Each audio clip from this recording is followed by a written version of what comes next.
सभी को सुप्रभात। मैं शिष्यदेव बीए पार्ट फर्स्ट सामान्य हिंदी, बीए पार्ट फर्स्ट सामान्य हिंदी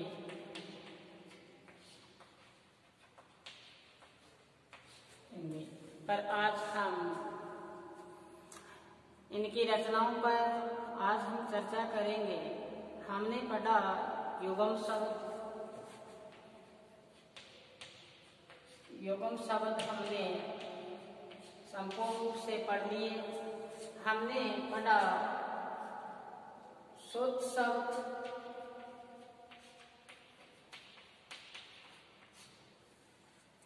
मुहावरे, मुहावरे, संक्षिप्तीकरण। हमने पढ़ा पल्लवन और बहुत सारे टॉपिक पर हमने सामान्य हिंदी के अंतर्गत चर्चा की। युगम शब्द जितने भी अपने पाठ्यक्रम में निर्धारित थे उससे बढ़कर हमने चर्चा की और चर्चा बहुत गहराई के साथ की थी। अगर आपने अच्छी तरह से वीडियो देखे होंगे तो सुनना। फिर हमने चर्चा की शुद्ध शब्द, शब्द शुद्ध पर 5 अंक का आपसे पूछा जाएगा। अगर आप अभ्यास करोगे तो वीडियो में जो बताए गए शब्द शुद्ध शब्द है उस पर चर्चा करोगे तो आपको आसानी से समझ में आ जाएगा। जैसे बार बार पूछा जाता है कि रचयिता, रचयिता हम जल्दी में ऐसे लिख लेते हैं जो क्या है त्रुटिपूर्ण है। रचयिता इसका रूप कौन सा होगा? ये। इसी प्रकार से आपसे पूछ ले जो शब्द पूछा जाता है आशीर्वाद, तो रह कहाँ पे आएगा? इसी प्रकार से आपसे पूछ ले रीतिकाल, रीतिकाल, वाल्मीकि, वाल्मीकि, प्राणी विज्ञान, प्राणी इस प्रकार से लिखेंगे। अगर प्राणी विज्ञान पूछ लें तो प्राणी विज्ञान, मंत्रिमंडल और मंत्री, सन्यासी, कवियत्री, ऋषिराज, ये शब्द आप अच्छी तरह से, बहुत शब्द हैं जो हमें त्रुटि की ओर ले जाते हैं। उनको अगर आप अभ्यास करोगे, बार बार लिख के अभ्यास करोगे तो आप में लिखने में शुद्धता आएगी। ये तो है अभ्यास की बात। कहते हैं ना कर्त कर्त अभ्यास जड़मति होत सुजान, रसरी आवत जात से सिल पर पड़त निशान। बार बार अभ्यास करते हैं। जब कुएं से पानी निकालने के लिए उस रस्सी का प्रयोग किया जाता है और उसके चबूतरा होते हैं वो पत्थर का बना होता है कुएं का। जब रस्सी बार बार उससे घर्षण होता है तो पत्थर में भी क्या पड़ जाती है? पत्थर में लकीर बन जाती है, निशान बन जाते हैं, पत्थर पर होत निशान। ये कब हुआ? अभ्यास करने से। मैं आपको बार बार कहता हूँ कि बैठोगे तो सुख पाओगे। अगर आप बैठ गए पढ़ने तो तभी सुख पाओगे। अब आप एक बैठोगे, अभ्यास करोगे तभी आपको पढ़ने में मन लगेगा। तो चले आगे। फिर हमने चर्चा की मुहावरे, एक आंख से देखना। क्लास चल रही थी तभी मैंने एक बालक से पूछा कि आप बताओ एक आंख से देखना, तो झट से खड़ा हुआ कहने लगा काना। मैं कि काना थोड़ी होता है, एक आंख से देखना, समभाव दृष्टि से देखना सॉरी, समभाव दृष्टि से देखना, सभी को एक समानता के साथ देखना। इसी प्रकार आंखें नीची होना, आंखें लाल होना, आंखों की किरकिरी होना, आंखों पर चर्बी छा जाना, आंखों से गिर जाना, आंखें बिछाना, बहुत से मुहावरे हैं जो आप अभ्यास करोगे। कक्षा 6 से आप अभ्यास करते आ रहे हो। तो आपके अंकों में किसी प्रकार की कटौती नहीं होगी। अपना जो पाठ्यक्रम है उसमें से ये आपके 100 अंक का एग्जाम में आता है, पेपर है वो कितने अंक का आएगा, 100 अंक का आएगा। अब कोरोना काल चल रहा है, इसमें जो एग्जाम का पैटर्न है वो चेंज हो जाए वो अलग बात है। ये जो पहले अपने जो पाठ्यक्रम है निर्धारित है वो ये 100 अंक का आएगा। इसमें से आपको पास होने के लिए कितने अंक चाहिए, 36 अंक, 36 अंक चाहिए।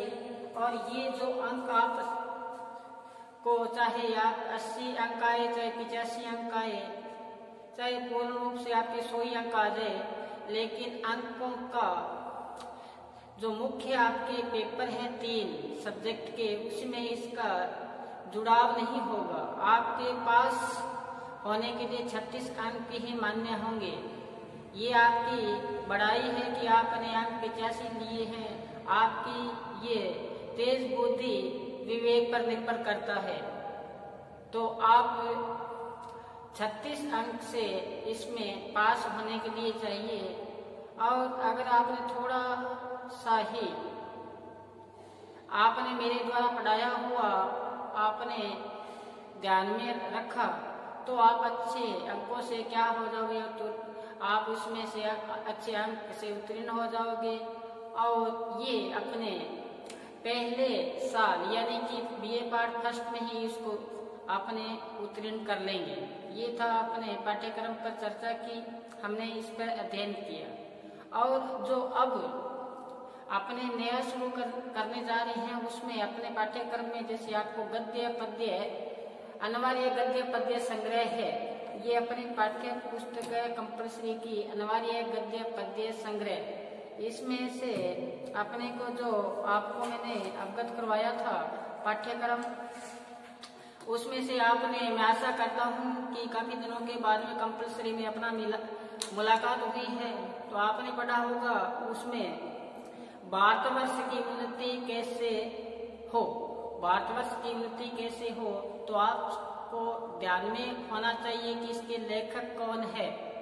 तो भारतेंदु हरिश्चंद्र, भारतेंदु हरिश्चंद्र। इसी प्रकार आचरण की सभ्यता, आचरण की सभ्यता है, ये है अध्यापक पूर्ण सिंह।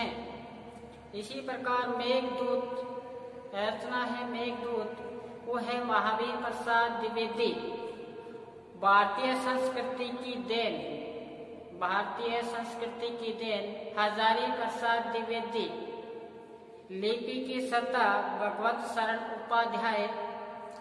गिल्लू जो महादेवी वर्मा द्वारा लिखित सवालों की नोक पर, सवालों की नोक पर मोहन राकेश। इसी प्रकार निंद्या रस, निंद्या रस हरि शंकर परसाई निंद्या रस है। पढ़ना बहुत ही आपको आनंद की अनुभूति होगी। निंद्या रस देखो कि हर चीज में रस है, अपने मीठा खाते उसकी तवज्जो अलग से है, आप अगर नमकीन खाते हैं उसकी तवज्जो अलग से है। इसी प्रकार बातें करते हैं, इसमें भी क्या आता है, रस आता है। आपने देखा होगा बातें करते करते पूरा समय व्यतीत हो जाता है लेकिन तृप्ति फिर भी नहीं होती, तो इसका आशय क्या हुआ, रस हुआ। बातें कौन सी कि हम किसी के पास में बैठ गए और हमने बातें शुरू की, पहले बातें हमने बहुत अच्छी रूप से शुरुआत की और चलते चलते हम निंदा पर चले जाते हैं। हम दूसरे के क्या करना शुरू कर देते हैं, निंदा, और निंदा करते करते बहुत समय व्यतीत हो जाता है। तो समय व्यतीत हो जाना, जो सार्थक समय था, बहुत जो मूल्यवान समय था, उसको हमने किस में व्यतीत कर दिया, निंदा में व्यतीत कर दिया। तो उसमें भी क्या आया, आपको एक नई अनुभूति हुई, एक नए आनंद की अनुभूति हुई। तो निंदा में भी क्या हुआ, रस हुआ। कवि कहने का से यहाँ हमें निंदा से सदैव क्या रहना है, दूर रहना है। हमें किसी की निंदा नहीं करनी है। हरिशंकर परसाई एक व्यंग्य के रूप में यहाँ पे रचना की है, निंदा रस। कबीरदास जी ने कहा था ना कि बुरा देखने में चलिया, बुरा न मिलिया कोई, जब घट देखा अपना मुझसे बुरा न कोई। कहते हैं कि अपने हृदय के अंदर देखो झांक कर, अगर आप कितने अच्छे हो, हम किसी की निंदा करते तो इसका से ये हुआ कि हम बहुत अच्छे हैं, इसलिए दूसरा क्या है, दूसरे की निंदा शुरू कर देते हैं। फिर आता है नेता नहीं नागरिक चाहिए। ये रचना किसकी, आपसे पूछ रहा हूँ। नेता नहीं नागरिक चाहिए, तो ये रचना है, ध्यान में आया होगा। नेता नहीं नागरिक चाहिए, महावीर प्रसाद रामधारी सिंह दिनकर की रचना है। नेता नहीं नागरिक चाहिए। हम चुनाव होते हैं और अब हम मतदान करने जाते हैं, हम एक नेता का चुनाव करते हैं, लेकिन यहाँ महावीर प्रसाद द्विवेदी जी रामधारी सिंह दिनकर जी के अनुसार हमें नेता नहीं चाहिए, हमें वो क्या चाहिए, हमें नागरिक चाहिए।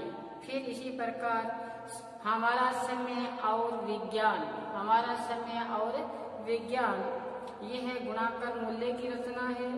सब माथे का समाज, बहुत महत्वपूर्ण रचनाएं हैं ये जो आपको बताया। सब माथे का समाज जो अनुपम मिश्र की रचना है। अब ये तो गद्य था, पद्य भाग में आपको सप्रसंग व्याख्या यहाँ श्याम पट पर मैं अंकित करूंगा और साथ साथ में आप भी समझते जाना। इसमें से आपको व्याख्या पूछी जाएगी, एग्जाम में आपसे प्रश्न पूछे जाएंगे जो 8-8 अंक के प्रश्न होंगे और 8-8 अंक की क्या होगी, व्याख्या होगी। आप मेरे साथ जुड़े रहोगे तो व्याख्या आएगी, जहां से प्रश्न पूछा जाएगा। किसी प्रकार से आपको एग्जाम में परेशानी का सामना नहीं करना पड़ेगा। बस आपका जुड़ाव मेरी तरफ होना चाहिए, तो आप अपनी मंजिल की ओर जल्दी ही अग्रसर होंगे। जैसे आगे जो हम सप्रसंग व्याख्या करेंगे उसमें से जैसे ये जो रचना होगी करमवीर है, अयोध्या सिंह उपाध्याय हरिओद की रचना है करमवीर। करमवीर पर हम सप्रसंग व्याख्या करेंगे। इसी प्रकार से भूलोक का गौरव मैथिली शरण गुप्त की रचना है। अब आया नाम मैथिली शरण गुप्त, हमें शुद्धता की ओर जाना है, अशुद्ध से त्रुटि से बचना है। तो मैथिली शरण गुप्त कैसे लिखा जाता है, श्रीमती महादेवी वर्मा कैसे लिखेंगे, महादेवी वर्मा तो लिख देंगे, श्रीमती कैसे लिखेंगे। अब जैसे श्रीमती लिखते हैं तो हम कैसे कर देते हैं, श्रीमती जो क्या है अशुद्धता है, श्रीमती। अब जैसे पत्री लिखे तो ये शुद्ध रूप है मैथिली शरण। ये शुद्धता की ध्यान रखना है हमें, क्योंकि हमें एग्जाम में शुद्ध रूप के 5 अंक का प्रश्न पूछा जाएगा, 5 शब्द दे दिए जाएंगे आपसे और उसमें आपको शुद्ध रूप लिखना है। शुद्ध तभी लिख पाएंगे जब हमने पहले इसका अभ्यास किया होगा। तो जैसे आपको युग्म शब्द में आपसे पूछ लिया जाए प्रसाद, क्या पूछ लिया जाए, प्रसाद और प्रासाद।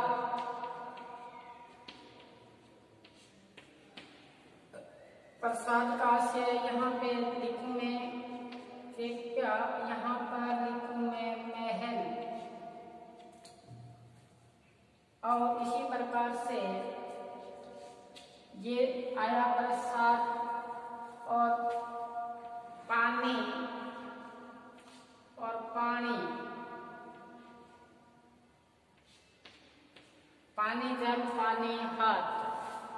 इसी प्रकार से ये हम आगे जो पूछा आपसे भूलोक का गौरव, तो बात आई मैथिली शरण को शुद्ध रूप कैसे लिखेंगे, तो आपको बताया। इसी प्रकार से संदेश यहाँ में सवर्ग का लाया, ये भी मैथिली शरण गुप्त की रचना है, इसको हम पढ़ेंगे। इसी प्रकार जयशंकर प्रसाद, किसकी, जयशंकर प्रसाद की रचना है बीती विभावरी जागरी, बीती विभावरी जागरी। अरुण यह मधुमेह देश हमारा, अरुण मधुमेह देश हमारा, ये भी जयशंकर प्रसाद की रचना है। अब सूर्यकांत त्रिपाठी निराला की जो रचना है आपको अवगत करवाया था आपने पहले भी, पढ़ा होगा, वह तोड़ती पत्थर, वह तोड़ती पत्थर एक पूंजीपति वर्ग पर व्यंग्य किया गया है। जो शोषित वर्ग है उनके प्रति एक नम्रता की ओर, दीनता की ओर संकेत किया गया है।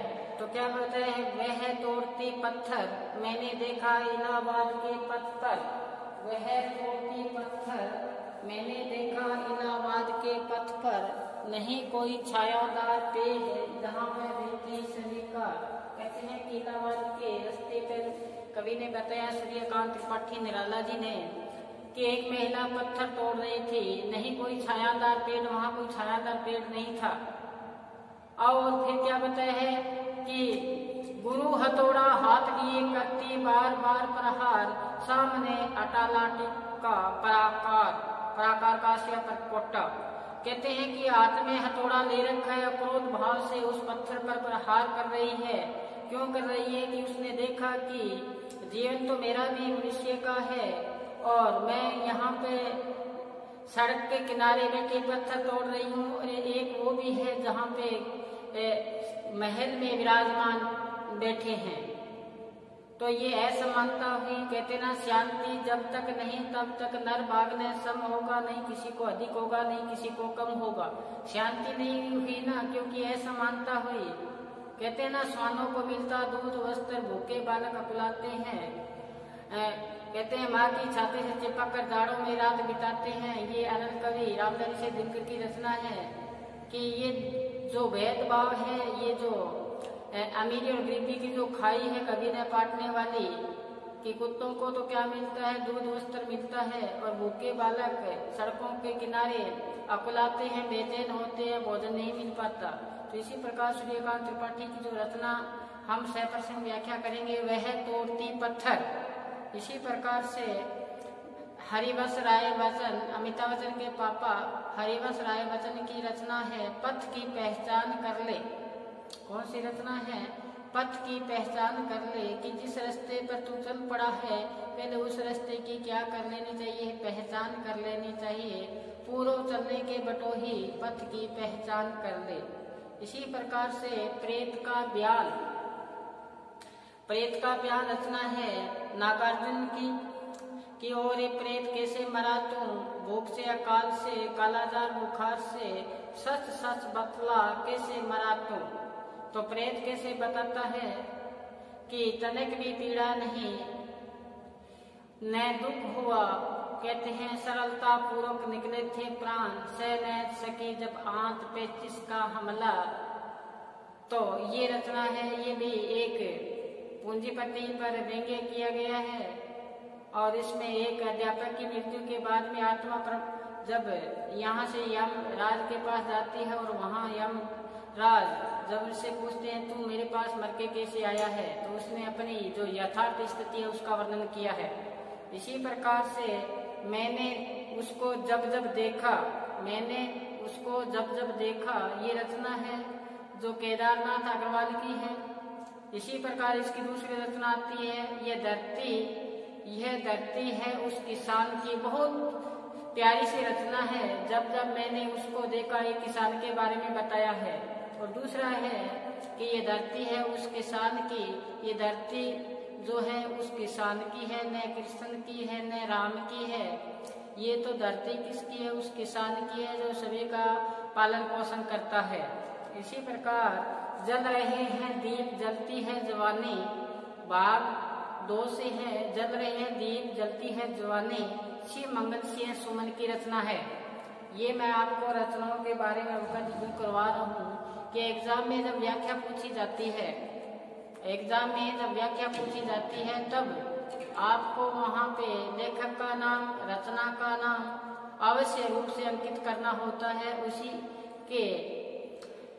उसी के अनुसार ही आपके अंकों का विभाजन होता है, आपकी जो प्रतिभा है उसकी पहचान होती है। और किस प्रकार से अपने 100% व्याख्या करेंगे उसको अच्छी तरह से आपको यहाँ समझा दिया जाएगा।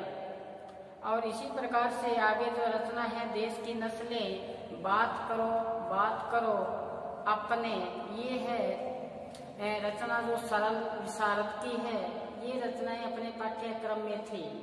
तो जैसे मैंने चर्चा की कि जब जब मैंने उसको देखा, मैंने उसको जब जब देखा, ये धरती उस किसान की। तो ये है रचना केदारनाथ अग्रवाल की। इस पर कवि ने क्या प्रकाश डाला है उस पर आज हम थोड़ी सी चर्चा करते हैं, और कल से फिर लगातार सामान्य हिंदी में आप जुड़े रहें और देखते रहें। जो अपने पाठ्यक्रम में है रचनाएं हैं, उस पे हम आज से सहप्रसंग व्याख्या शुरू करने जा रहे हैं।